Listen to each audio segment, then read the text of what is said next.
27 বছর পর দিল্লির মসনদে বিজেপি। কেন্দ্র ও কেন্দ্রশাসিত রাজ্য দিল্লিতে রাজ করবে অভিন্ন শাসক। প্রধানমন্ত্রী নরেন্দ্র মোদীর ভাষায় ডাবল ইঞ্জিন সরকার। কিন্তু সেই সরকারের মুখ কে হবেন, মুখ্যমন্ত্রী হিসেবে কে এগিয়ে, পদ্ম শিবিরে রাজধানীতে শুরু হয়েছে জল্পনা। তালিকায় দলের 3 বিধায়ক ছাড়াও জল্পনা এক সাংসদকে নিয়েও। মুখ্যমন্ত্রী হিসেবে কাউকে সামনে না রেখেই ভোটে নেমেছিল বিজেপি।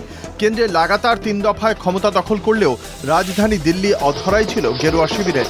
এমনকি লোকসভা ভোটে সাফল্য এলেও দিল্লি বিধানসভায় গত 10 বছরে অরবিন্দ কেজরিওয়ালের আম আদমি পার্টির কাছে গোহারা হারতে হয়েছিল নরেন্দ্র মোদী অমিত শাহর দলকে। এবার সেই মর্যাদার লড়াইয়ে দলের মুখ হিসেবে কাউকে তুলে ধরার ঝুঁকি নেয়নি বিজেপি। এবার বিপুল সংখ্যাধিক্যে জয়ে ফেরায় মুখ্যমন্ত্রীর কুর্সি কে পাবেন তা নিয়ে চর্চা গুরুত্ব পেয়েছে গেরুয়া শিবিরে।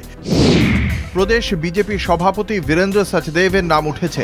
দলগত লড়াই করলেও বীরেন্দ্রের নেতৃত্ব গুরুত্বপূর্ণ ভূমিকা নিয়েছিল।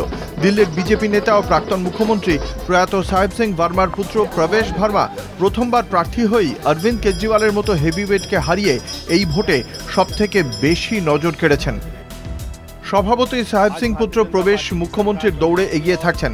দিল্লির মুখ্যমন্ত্রীর আসনে মহিলা মুখে অগ্রাধিকার দিতে পারেন মোদী শাহ। সেই অঙ্কে প্রাক্তন কেন্দ্রীয় মন্ত্রী প্রয়াত সুষমা স্বরাজের সাংসদ কন্যা আইনজীবী বাঁশুরি স্বরাজের নাম নিয়েও জল্পনা গেরুয়া মহলে। এর আগে মহারাষ্ট্র, রাজস্থান ও মধ্যপ্রদেশে গরিষ্ঠতা পেলেও দলের অন্দরের বিরোধে তা নিয়ে বিস্তর জলঘোলা হয়েছিল। শেষ পর্যন্ত কেন্দ্রীয় নেতৃত্বের হস্তক্ষেপে মিটেছিল সেই বিতর্ক।